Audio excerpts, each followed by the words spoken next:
Welcome, detectives. My name is Jason Richards, Microsoft Technical Trainer and Data Detective.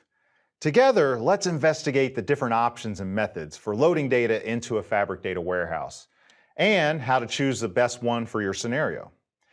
Whether you want to use data pipelines, data flows, or T-SQL, we'll show you how to get your data ready for analysis. Let's begin. Our case starts with the mystery of the questionable loading. First, we need to look at the clues of what options we have to load data into a Fabric data warehouse. In Microsoft Fabric, there are many ways you can choose to load data in a warehouse. This step is fundamental as it ensures that high-quality, transformed, or processed data is integrated into a single repository. We'll look a bit more into these options later. In data warehousing loads, the efficiency of data loading directly impacts the timeliness and accuracy of analytics, making it vital for real-time decision-making processes. Investing time and resources in designing and implementing a robust data loading strategy is essential for the success of the data warehouse project. Once you've selected the tools for loading, our next set of clues will help us to better understand the process of data loading. To create objects, perform ETL, and load data into a data warehouse with T-SQL, you can use SQL Server Management Studio or another SQL client like the one available in Azure Data Studio or directly in the Fabric UI. Generally, you should implement a periodic data warehouse load process that performs tasks in the following order. Ingest the new data to be loaded into a data lake, applying preload cleansing or transformations as required. Then load the data from files into staging tables in the relational data warehouse. This is a common approach to loading data, and we'll investigate this concept shortly. Next, load the dimension tables from the dimension data in the staging tables, updating existing rows or inserting new rows and generating surrogate keys values as necessary. Load the fact tables from the fact data in the staging tables next, looking up the appropriate surrogate keys for related dimensions. Finally, perform post-load optimization by updating indexes and table distribution statistics. And consider this: if you have tables in the lakehouse and you want to be able to query it in your warehouse, but not make any changes, you don't have to copy data from the lakehouse to the data warehouse. You can query data in the lakehouse directly from the data warehouse using cross-database querying. Now, what about this staging concept? You may have to build and work with auxiliary objects involved in a load operation, like tables, stored procedures, and functions. These auxiliary objects are commonly referred to as staging. Staging objects act as temporary storage and transformation areas. They can share resources with the data warehouse or live in its own storage area. Staging serves as an abstraction layer, simplifying and facilitating the load operation to the final tables in the data warehouse. Also, staging area provides a buffer that can help to minimize the impact of the load operation on the performance of the data warehouse. This is important in environments where the data warehouse needs to remain operational and responsive during the data loading process. There are two types of data loads to consider when loading data into a warehouse, and those are listed here. And the main point here is that a loading process for a data warehouse doesn't always need to be both the full load and the incremental load. In some cases, a combination of both methods might be used. If the goal is to replace an existing data warehouse, an incremental load may not be needed from the original source, but may be necessary until the replacement is production ready. So, now that I've loaded your mind with the general concepts, let's talk tables. Understanding the clues of table structure in a data warehouse is essential for downstream analytics.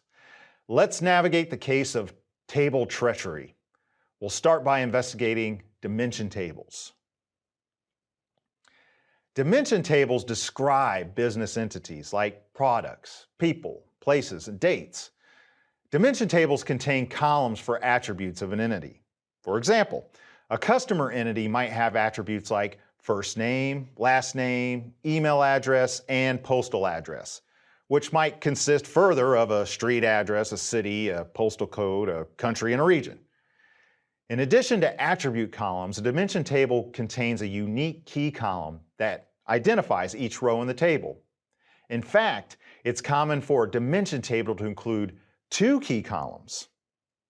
First, a surrogate key that is specific to the data warehouse and uniquely identifies each row in the dimension table in the data warehouse, usually an incrementing integer number. Whereas an alternate key, often a natural or business key, that is used to identify a specific instance or an entity in the transactional source system from which the entity record originated, such as product code or a customer ID. Having both keys can assist in a few aspects. It prevents the risk of duplicate keys from multiple sources, and more importantly, helps with dimension attributes that change over time. What about these attributes that change over time? Slowly changing dimensions, or SCDs, change over time, but at a slow pace and unpredictably. For example, a customer's address in a retail business. When a customer moves, their address changes. If you overwrite the old address with a new one, you're losing the history. But if you want to analyze historical sales data, you might need to know where the customer lived at the time of each sale. This is where SCDs, or slowly changing dimensions, come into play. There are several types of slowly changing dimensions in a data warehouse, all of which are listed here, with type 1 and type 2 being the most frequently used. In type 2 slowly changing dimensions, when a new version of the same element is brought to the data warehouse, the old version is considered expired, and the new one becomes active based on the Boolean column added to the table. The following example shows how to handle changes in a type 2 SCD, or slowly changing dimension, for our products dimension table using T-SQL. The mechanism for detecting changes in source systems is crucial for determining when records are inserted, updated, or deleted. Change data capture, or CDC, change tracking, and triggers are all features available for managing data tracking in source systems, like SQL Server. After we load our dimension tables, fact tables are next. Let's consider an example where we load a fact sales table in a data warehouse. This table contains sales transactions data with columns like date key, product key, order ID, quantity, price, and load time, and we have a source table, order detail, in an online transactional processing, or OLTP system. In this example, we use a join operation to look up the date key and product key values in the dim date and dim product tables respectively, and then insert the data into the fact sales table. However, it's important to note that the complexity of the loading process depends on several factors, including the amount of data, the transformation requirements, error handling, schema differences, and performance. For example, slowly changing dimension tables add a layer of complexity to loading fact tables, which is why we need to load dimension tables first. Remember earlier when we looked at the options for loading data into Fabric warehouses? How about some more clues about those options? You bet. A data pipeline is a cloud-based service for data integration, which enables the creation of workflows for data movement and data transformation at scale. You can create and schedule data pipelines that can ingest and load data from disparate data stores. You can build complex ETL or ELT processes that transform data visually with data flows. Most of the functionality of data pipelines in Microsoft Fabric comes from Azure Data Factory, allowing for seamless integration and utilization of its features within the Microsoft Fabric ecosystem. You can create a pipeline within the Fabric warehouse itself, or by creating a new pipeline from the workspace and then select which option you want to start with. You can add an activity like a copy activity, use the copy data assistant, or select a template that may serve your copy purpose. The Copy Data Assistant provides a step-by-step interface, like a wizard, that takes you through the process of connecting to a source, destination, all while applying settings that can change the data as it's moving from source to destination. Once you create the pipeline, there may be other settings to consider, like if you want to schedule periodic copy movement, set parameters like a specific database to copy data from, and even delete the data from the source if needed. Dataflow Generation 2 is the new generation of data flows. It provides a comprehensive Power Query experience, guiding you through each step of importing data into your data flow. This process of creating data flows has been simplified, reducing the number of steps involved. You can use data flows and data pipelines to ingest data into a lakehouse or warehouse, or to define a semantic model for a Power BI report. Once the Dataflow Generation 2 launches, there are many options to load your data that are available. And you can load different file types with just a few steps. Once the data is imported, you can start authoring your data flow. You might decide to clean your data, reshape, remove columns, and create new ones. All the steps you perform are saved. Copilot can be a valuable tool for assisting with data flow transformations. Let's say we have a gender column that contains male and female, and we want to transform it. You could use a prompt like transform the gender column if male 0, if female 1, then convert it to an integer. Copilot will then add a new step automatically, and you can always revert it if you want, or continue to build on it for further transformations. With the data destination feature, you can separate your ETL logic and destination storage. This separation can lead to cleaner, more maintainable code, and can make it easier to modify either the ETL process or the storage configuration without affecting one another. When you select a warehouse as a destination, you can choose the following update methods. You can either append or add new rows to an existing table, or replace the entire content of a table with a new set of data. After you choose your update method, the final step is to publish your data flow. Publishing makes your transformations and data loading operations live, allowing the data flow to be executed either manually or on a schedule. This process encapsulates your ETL operations into a single and reusable unit, streamlining your data management workflow. Any changes made in the data flow take effect when it's published, so always ensure to publish your data flow after making any relevant modifications. SQL developers or citizen developers who are often well-versed in the SQL engine and adept at using T-SQL will find the warehouse in Microsoft Fabric favorable because the warehouse is powered by the same SQL engine they're familiar with. The copy statement serves as the main method for importing data into the warehouse. It facilitates efficient data ingestion from an external Azure storage account and currently supports the Parquet and CSV file formats. It offers flexibility, allowing you to specify the format of the source file, designate a location for storing rows that are rejected during the import process, skip header rows, and other configurable options. The option to store rejected rows separately is useful for data cleaning and quality control. It allows you to easily identify and investigate any issues with the data that weren't successfully imported. To connect to an Azure storage account, you need to use either shared access signatures or SASs or storage account keys. While it isn't included in this SQL query, the option to use different storage accounts for the error file location or rejected row location allows for better error handling and debugging. It makes it easier to isolate and investigate any issues that occur during the data loading process. Error file only applies to CSV file formats. You can also specify wildcards and multiple files in the storage location path to allow the copy statement to handle bulk data loading efficiently. This is useful when dealing with large data sets distributed across multiple files that have the same structure.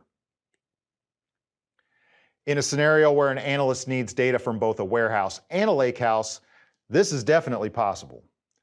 To reference the data asset, ensure that you use three-part naming to combine data from tables on these workspace assets.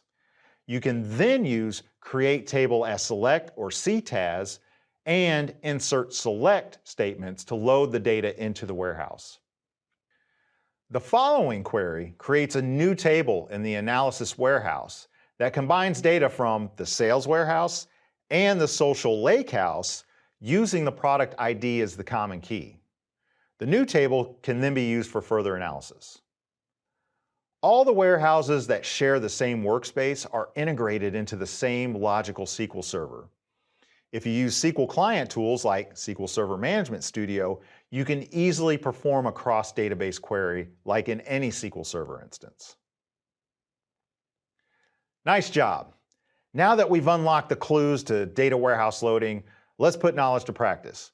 Time once again to open up the Detectolab 5000 and start loading data. All right, back in our environment. Now we're gonna load some data into our warehouse for this particular demo. There's several different ways that we can do this, and I'll show you a few. To show you all of them would take a lot of time, so I encourage you to practice and get engaged and dive in and get your hands dirty with warehousing in Fabric. But what we're going to do, our first option here is we're going to create a pipeline to load data in. Now we can do this just by going into our workspace and getting a new object and getting a data pipeline going. Now, it just so happens that in here I already had one because for some odd reason earlier it wasn't connecting to the blob storage account. Now it does, so I can view this. But what we're doing is we're adding a copy data activity, so I can just add a copy activity to this pipeline once I've created it. And then what I've done is I've changed the name of the pipeline to the CD load dimension table, or the name of the copy data activity to that. The source I've connected to sample data. I've tested this connection, and now I can browse it. This is similar to what we did in our lakehouse. So we have our sample data. We have our different sample data sets, and this is our tables folder. And then what I'm doing is I'm loading in a dimension customer parquet file, right? So I have a file path, folder, and then a file that I'm actually going, and I can preview the data just as a sanity check to make sure I am connected. This wasn't popping up earlier, so now it is. That's good. We're also determining that this is a parquet file format. And when I go into my destination, what I'm going to do is I'm going to set this up as a workspace object. Obviously, this is going into my warehouse and into my worldwide importer warehouse that I just created. This is the cool part about this data pipe, or the copy data activity feature within pipelines in Fabric, is that since I'm only loading in a single table object, I can have this table auto create. Now, if I had existing tables where I used SQL language to create these objects, which we'll do here in a second, I could just, direct it towards those tables. But here, I already have, I can have it create the table on my behalf. So it's going to create the table object for me, which is awesome, right? So that's what I'm going to have it do, is create these objects for me. And then we're going to call it DBO. So I'm giving it putting it in the DBO schema with the customer data table. And then we should be able to validate this. Looks good. And then go ahead and run this. And now that it's connecting to the blob store, hopefully this thing will run this time. We will get into that. And that should just go ahead and land our data into our data warehouse. And we'll sanity check that in a minute here. Shouldn't take too long to do this. Now, obviously, we can load data in other ways, the traditional way, so to speak. So I'm going to go into my data warehouse, and you can see that the customer table is already there. So that was a real fast process. And what I'm going to do now is I'm going to open up my query editor. I could do that through the SQL query editor here. You see, I can, now that I have some tables in here, I can do some things with schemas and views and stored procedures and such. But now that I have a SQL query here, what I'm going to do is I'm going to go ahead and copy and paste. I got to use Control V, and this is going to create a couple tables for me, right? So we're going to create a dimension city table, right? and we just do this drop if there's an existing table. We know it doesn't exist, but in case it does, or in case it fails and it creates at least the table, then I know I can go back and not have to change a SQL script at all. And then we're inferring, we're telling it the DBO. I'm inferring some column values in here and some of the guardrails on those. So it will create these tables, and we're also creating our fact sale. So we have our dimension customer. We're going to add dimension city, and we're going to add fact sale to this. And we'll go ahead and run this and have it create these tables for us.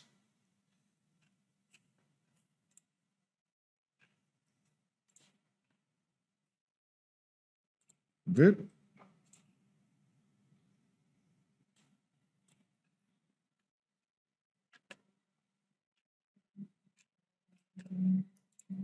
Why it didn't run?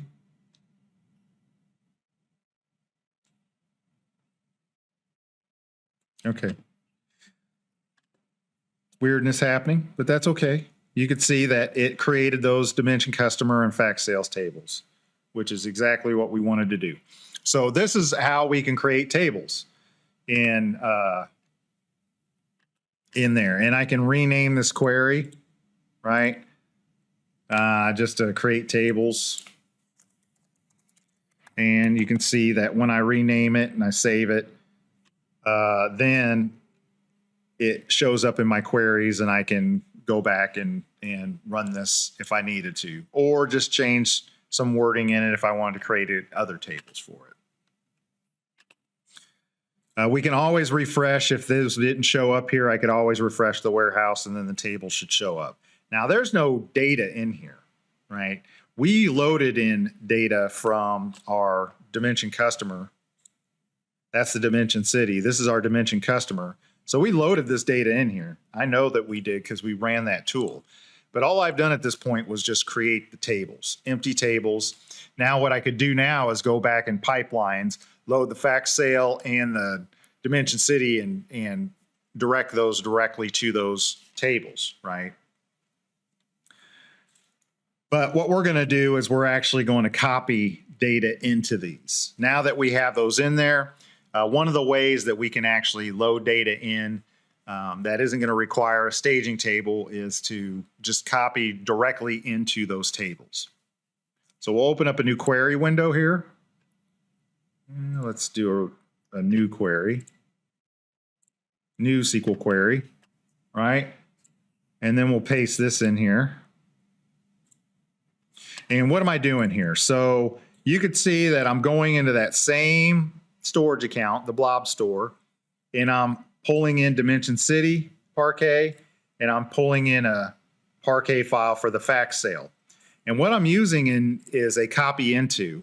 And a copy into is a really fast way, because there's parallel processing going in this warehouse. So, and especially with Parquet files, this can load these partitions in fairly quickly into these tables. So we'll go ahead and run this and have it load this data in. Now, in a typical loading strategy, these tables aren't that large, right? We're not loading in enterprise level data. And in the content we covered, you probably would want to set up a staging table to temporarily house that data in there. And then when we load it into our production tables, you could do things like ELT, where we're transforming the data while we're loading it in there, like insert table as select, which is very popular. So once we have data in a staging table, then we can run insert into commands instead of these copy commands. A couple different ways to do it. The staging way is much better for enterprise level data movement, whereas just a copy into, we have some small dimension tables. Even though the fact table is a little bit larger, it's not like enterprise level, but typically you'd want to stage your data, then load your dimension tables, then load your fact tables in that particular order. But in this one, we're just going to copy the data over. And once that completes, we'll be able to see, the rows, and then we'll be able to take a look at the data that's within that. All right, so query ran successfully. Whew. You always cross your fingers when you do that, don't you? And you can see how many records were affected here. So I had 116,000 records that loaded in from my dimension table. And then this 50 million, right? So 50 million records from our fact table were loaded in here for using a copy. And you can see that that only took 2 minutes. So that's the magic and the capabilities of this parallel processing that can happen within these warehouses is the quick load times into this. Same thing happens when we land data into staging and then perform ELT processes on the data. So very fast method of doing this. We're going to now show a pretty cool feature now called cloning. So I can clone tables using this. Let me go ahead and rename this, and we'll call this call it copy data right now. And that should save that in here. So now I got my copy data and create tables. Let's run a new SQL query though. And what we're going to do is we're going to use some language. Now that I have the data in here, we're going to use some language in here. You see this as clone of. So what this is going to do is these are going to create duplicate tables of what I have in here. Now, why would I do this? Well, sometimes we might want to create a couple warehouses for different purposes and maybe have different tables within that warehouse, obviously different schemas, and we'll show that. These are going to go into the same schema, but what we're going to do here is we're just going to create new tables as a clone of that. Now, if you see how fast that was, by the way, let me refresh this and widen this out so that we can see this. Now I have a fact sale one and a dimension city one. When I click on this, the data's there. That query literally took 3 or 4 seconds, but created an entire duplicate table of all those records that we had already entered into, or that we loaded into these, that we loaded into the original tables. That's super quick. So this cloning process is amazing, by the way. We'll go back into the query just to show you. We'll call this clone table. We'll rename this to clone table and do that. But not only can we duplicate tables in the same schema, we can do it across schemas. So let's close out of these and we'll run a new one. We'll run a new query. And what we're going to do is we're going to create a schema.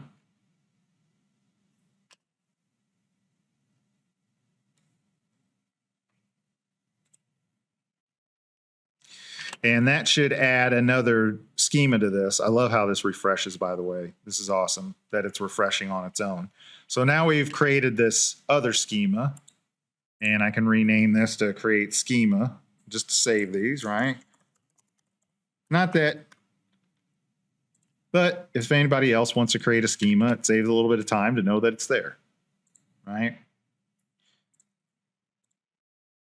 And now I'm going to run the same cloning technique, but now I'm going to apply it. Oops. Hit copy instead of paste. That's all right. That happens. So now you can see what I'm doing is I'm creating this into a different schema. So this DB01 from the original DBO. So what this should do now is create a clone of those tables. And again, happened in less than 3 seconds.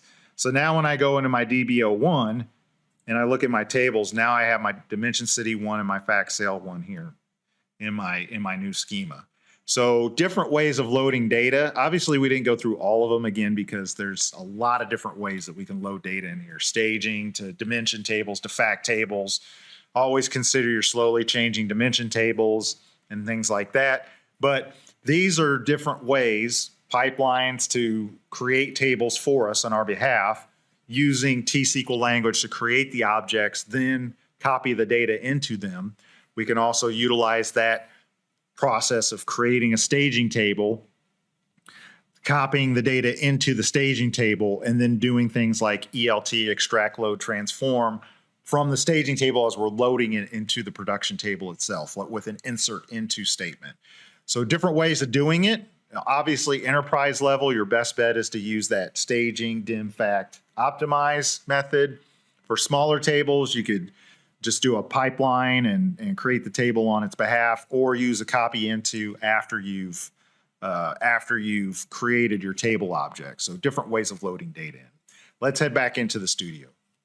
Wow, we covered a lot of ground in this module. We learned how to load data into a Fabric warehouse using various methods and tools like data pipelines, Dataflow Gen2, and T-SQL.